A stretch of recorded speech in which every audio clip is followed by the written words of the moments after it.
TFSA, or RRSP, which is better for you?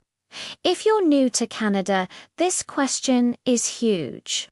Let's break it down, Canadian style.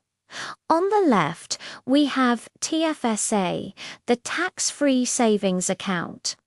On the right, we have RRSP, the Registered Retirement Savings Plan.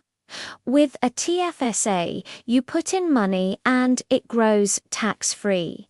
You can take it out anytime without paying taxes. Super flexible.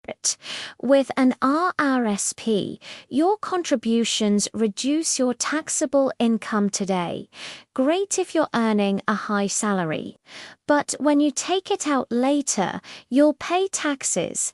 So for newcomers, the TFSA is usually the best place to start. It's simple, it's flexible, and it lets you grow your savings while you're still finding your financial footing. But here's the truth.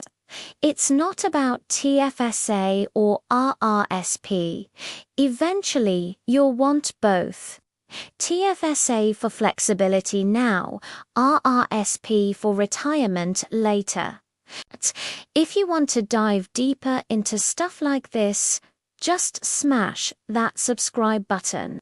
We're all about sharing the good vibes and helping you out.